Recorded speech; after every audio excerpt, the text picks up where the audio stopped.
In the interest of time, I think I'll start. Thanks everyone for joining. I'm going to give a talk on rethinking system thinking for system changes learning, philosophizing, theorizing, and methodizing. I'm going to fly over slides very quickly because the philosophizing, theorizing, and methodizing has a lot of history. It actually could be considered 3 papers as opposed to 1. But I'm going to work through this conference presentation rather quickly, and hopefully we may have some time for questions at the end. So here's the agenda, which is in the research paper that's on the website. So I'm going to do a bit of an introduction, talk about the history of systems, go through the research approach on systems changes. Then we get into the part where I may try to slow down a little bit, which is philosophizing on systems changes, theorizing on system changes learning, talk a little bit about a case study where we had a pilot where we're actually doing the methods work. There's discussion and conclusions. I hope to get through all of that. So the beginning of this research goes all the way back to 2012, 2013, when I was president of the International Society of System Sciences. And we had this idea of rethinking system thinking, which essentially was trying to get system thinking out of the 1980s into the 21st century. Since then, we've been working with a team, the System Changes Learning Circle in Toronto, where we, since 2022, we've been working on primarily oriented towards methods. But in order to do that, we've been supporting it through better theory and philosophy. The essential question we're dealing with is when are systems changes are not systems changes? And there's been a lot of published work recently about systems change, but the definitions are usually not very strong. And so the question has been, well, if we're going to approach where change is so important, then should we actually take a different approach to systems change? I'm going to go through 3 histories, a history of philosophy of the science of systems, history of sciences on systems, and the history of systems methods. So if we look at the system philosophies, now these are philosophies that have come into the systems movement. The question is, have they been adequate towards addressing continuous change? I'm not going to go into this because it's deeper in the research paper, but across the systems thinking spectrum, there's a number of approaches you could come to. Galilean topology is where Kurt Lewin had field theory, organicism, primarily where Ludwig von Bertalanffy had general systems theory, non-relativistic pragmatism, which is what Akoff and Churchman were doing, causal texture through organizational ecology from Eric Trist, and through Fred Emery went a different direction with psychology, psychological ecology, phenomenology, Heidegger, complex ecology, where you get biotic and non-biotic flows, hierarchy theory from Tim Allen, ecological epistemology, which has primarily been through recent work of Tim Ingold, and then contextual dyadic thinking, which a lot of the work is now founded on by Keecock Lee and the philosophical foundation of classical Chinese medicine. At the crux of all this is the pluralistic pragmatism that's come through from William James through to Stephen C. Pepper. Emery and Trist used it, and then it's gone to Michael C. Jackson into critical systems practice. A quick review of Pepper's world hypotheses. There, on the left side, there are 4 hypotheses: formism, mechanism, organicism, contextualism. And formism, most things are like, this looks like that. Biomimicry often works that way. Mechanism, machines, very many organizations are designed machines, bureaucracies. Organicism, where we think about constructive development, where things improve over time. And then we have contextualism, which is one that people don't really understand very well. On the right side of the page is actually trying to now look at the axes and try to describe what it is that, why are there 4 cells here and how do they line up? And so the important part when you look at the bottom of the left side is that both contextualism and organicism are synthetic modes of reasoning. That means that the wholes are presumed and the parts and relations are inferred. The difference between organicism and contextualism is that in organicism, you assume that order is there and unpredictability really, and this is getting strict with the world of hypotheses, is denied. And this says that everything in the world is ordered and it's not, and if it's unpredictable, that's probably you haven't done a good enough job understanding it.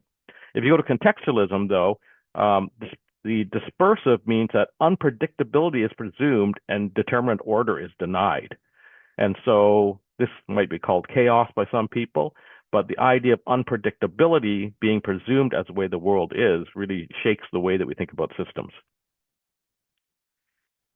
From the 20th century systems thinkers, there's a great book, summary by Magnus Ramage and Karen Shipp, that lists all the 20th century major thinkers in early cybernetics, general systems theory, system dynamics, soft and critical systems, later cybernetics, complexity theory, and learning systems. The group in Toronto has been focused primarily on these three, on general systems theory, on soft and critical systems, and learning systems.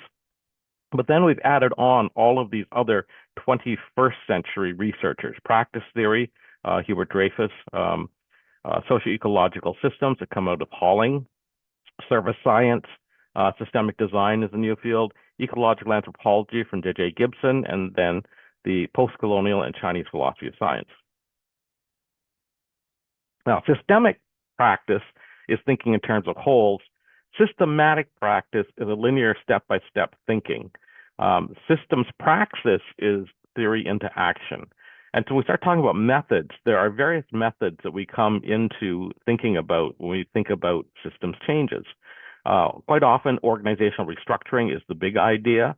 And a lot of that has been around socio-psychological systems, socio-technical systems, search conferences, contextual action research, and scenario planning. Social systems design more recently has gone into critical systems thinking through multi-methodology, and you get system of system methodologies from Michael C. Jackson with critical systems practice as the EPIC acronym. Socio-ecological systems come through resilience, resilience project when we started from Halling, the Resilience Alliance, ecological economics. There is work on SOHO, which came from James Kay and is carried out through the sustainability and health people. And most recently, there's been a group, the Society for Social Ecological Systems, that formed out of the people who would have been from the Resilience Alliance, Next Generation. Systemic design has also seen the shift from product and service design towards design 4.0 generative. Ways of doing that, the methods, gigamapping, synthesis maps, design journeys, all of these have been published in less than 10 years. It's also the pattern language community. Pattern language worked in Christopher Alexander in built environments, went to software design, and then into other forms in software. Okay, how do we approach these? So there has been a history. We're trying to depart from the way that we traditionally have done this. Philosophizing, and this is more historical, you have the idea of metaphilosophy, which is what most of the systems philosophy in the 20th century has been based off of. But there's a new idea of constructionist philosophy, and this is beyond comparative philosophy and takes classical Chinese and the Western traditions, and the standpoint is it's different from both. So comparative philosophy actually compares the Chinese and Western, but constructionist actually tries to create a third path. In theorizing, we have multiparadigm inquiry, sociological paradigms, and then one that's underlooked within the systems community is appreciative systems from Jeffrey Vickers. Finally, in methodizing, how do we actually do methods? The turn has been towards education of attention, learning for co-relating, and learning for articulating shifts, because we're focused on the change as opposed to just focusing on the systems. Okay, so let me go into a little more detail on trying to bridge these philosophies. I'll have to take you back to the Warring States period. We're back to 770 BCE. There's a school of naturalists that's actually the foundation of Yin-Yang school, which is used in classical Chinese medicine. So the idea would be, firstly, do you think that Chinese medicine is a science? Is there something underlying that? And then there's a philosophy of science underneath it. So the school of naturalists is that philosophical foundation. There were 6 philosophical lineages that were at that time: Yin-Yang, Confucius, Moist, legalist, school of names, and Taoist. And so the school of naturalists actually died out as a philosophical school. The other ones survived later, hundreds of years later, and became religions. But there is a difference between the religion and the philosophy. Just to give you some idea where we're placing it, Heraclitus, Parmenides, Socrates, and Plato are in about that time. There's the Chinese history. So most of the things are well before BCE. And there's a period afterwards when some of the philosophies actually got adopted as state philosophy. But you see, as example, Taoism as state philosophy doesn't happen until 700 after in the Common Era. So there's various artifacts and influence through this. And so trying to disentangle all this stuff is usually where people get confused.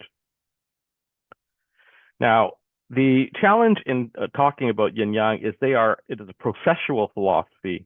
And so you have yin yang as atmosphere, which is both matter and not matter. It's waxing in dissipating mode and waning in concentrating mode. So when people talk about yin yang, they are not states. They are processes where you get to greater yang at the top or you get to greater yin at the bottom, but you have this constant change and they happen together at the same time. Well, one other way of looking at this is if you consider what happens in the seasons of the year, you have the summer solstice, you have the winter solstice, and you go around. So it's a process. So you could say you're taking a snapshot at the summer solstice and the winter solstice, but it's like, well, that doesn't represent the whole thing. What's happening is that the Earth is in motion around the sun. The dyadic process of dissipating towards a greater yang and concentrating towards a greater yin are complementary, and it's in diachrony. Diachrony is different from synchrony. Synchrony is when things line up in time. Diachrony is when things line up over time. So what I've done on a list here, when you normally see yin and yang, I've changed them into verbs. And the best way to understand these is actually try to use verbs instead of nouns in expressing philosophy.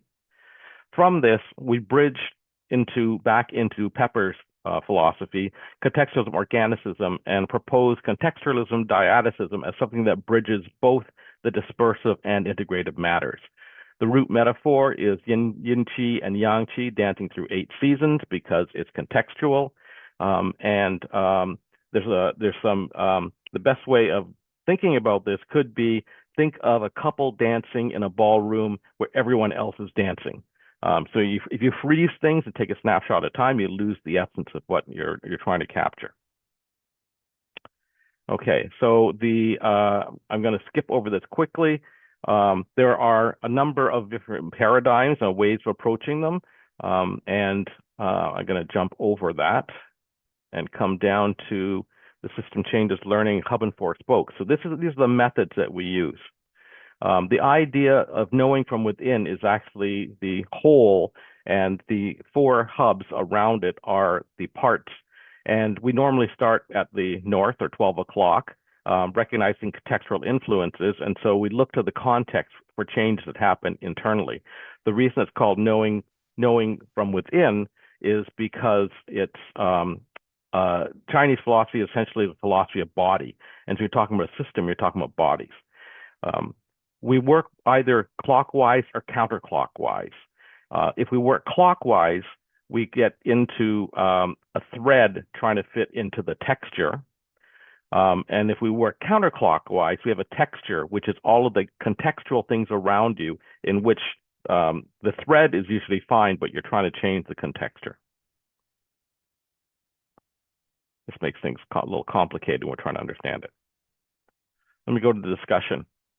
So from static snapshots, which is the way that we normally think about systems, which is like before and after photographs, we're trying to move to kairotic fluidity, which is thinking like video segments splicing together or a story editor pacing aesthetics. This caused the reification of philosophy, where you're moving from deterministic statics to polyrhythms and anticipation. And so you can't do everything else being equal to ceteris paribus. You also move from a biological idea of homeostasis, which is stable internal conditions, to ecological homeoresis, which is a return to a quasi-deterministic return to a development trajectory, because you have progress over time. You have the rhythms that are working over time. Contextualism-dyadicism is a New World hypothesis. We have diachronic wholes corresponding with holes. And so we're not looking at parts with holes, we're looking at holes alongside holes. Reifying theory, we're trying to move from structural functional ideas to threads corresponding. Structure is an arrangement in space, and function is a contribution of part whole. But what we're trying to do is get to arrangements in time, which are chirotic, and there are shifts, and the shifts are what cause the system's changes to get interesting, because everything else would be just like, oh, you have a normal pulse, things are going normally, and people don't get very upset about that. The issue when you're working with this and you're working with threads is the typical idea you have with systems is generally defined, here's the system and here's the boundary. Well, it kind of dissolves that. If you have to think about boundaries, the boundaries would be boundaries in time, not in space. And so that would throw a loop for a lot of people thinking about systems. The threads are processually coupled with yang-qi and yin-qi. They're dyadic and generative. And so you can't have yang without yin, because it's dyadic. And you have that idea of the diachronic, which is generating. And so as an example, if you go to biology, you have male and female, and they generate. And if you don't have male and female together, then they don't generate. There's a situational propensity of unfolding embedded events because there are good times and there are bad times to do that, where all the rhythms line up or don't line up. There's a reordering of pacing of laws with nature, of legal order and commitments. And now we get down to the theories about whether you believe in nature or what your philosophy of nature would be. In reifying methods, we try to change from unfreezing-move-refreeze to contextual dyadic thinking. You've seen the hub and four spokes.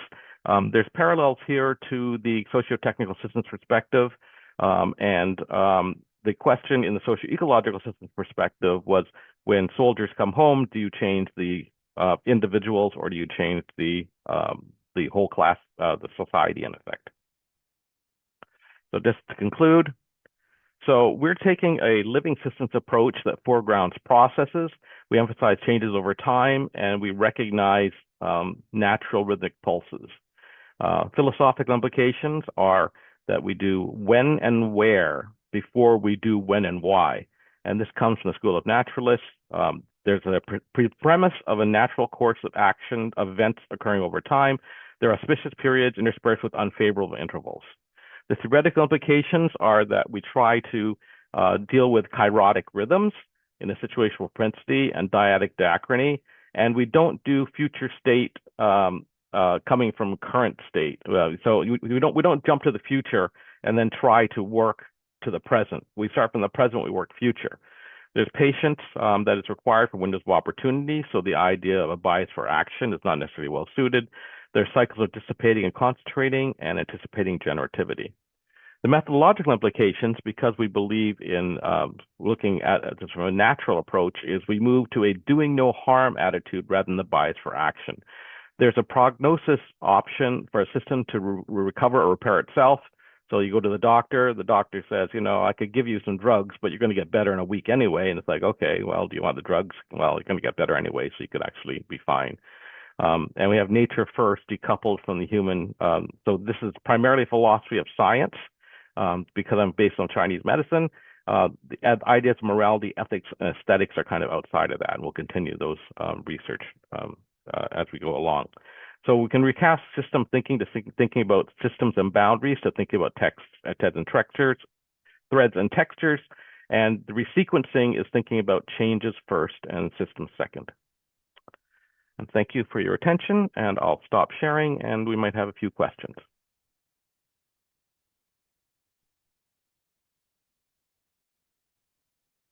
Thank you for your presentation, and I really mean that. The last time I heard a presentation like this was from Fritjof Capra, who related the Oriental philosophy to quantum mechanics. Mm-hmm. His presentation was really great, greater than his book. And your presentation really make a lot of, I am sure that it's making a lot of people think. Yes, I have a colleague, Zad Khan, who's been presenting with me, and so he's been doing an easier version of this with less philosophy and having people thinking about time, thinking time first and space second. Yeah. You're right. I mean, there is a lot of the sources that you are talking about. They are sources of gold, intellectual gold. I started noticing that with Fritjof Capra. I am noticing that again with you. Thank you. May I pose a question? How can you separate in your simplified version time and space when you were thinking about the yin-yang processes? The yin-yang processes, time and spaces are intimately correlated, so it's difficult for me to see that. So this goes back to Russ Ackoff's definition of structure as an arrangement in space and processes as an arrangement of time. And so I was at an ISSS meeting in 2006, and I was with G.A. Swanson. I asked, well, which comes first, structure or process? And he said, it's obvious. And I go, what is that? And he says, well, processes come first because structure is the slowest changing process ever. So if we take the conceptual idea that we think processes first and structure second, that tends to be counter the way that we normally think of from Western philosophy and Western science. It doesn't mean that we can't do it, but the thing that I say is sequencing matters.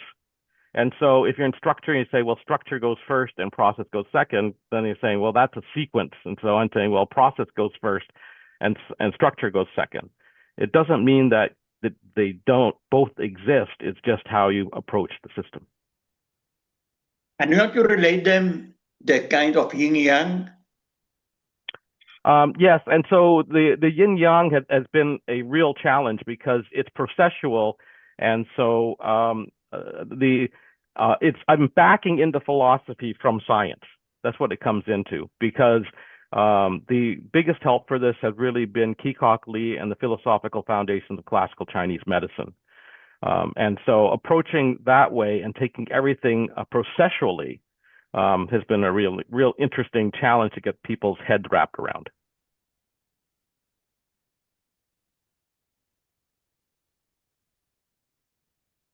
I think you have,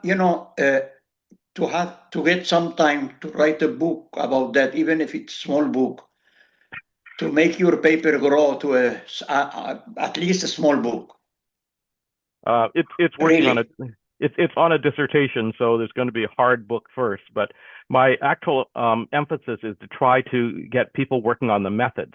For me, the methods are important, and that's what most people will not really want to go into the science, let alone the philosophy. So we just need enough that people will actually be convinced that it is a different approach.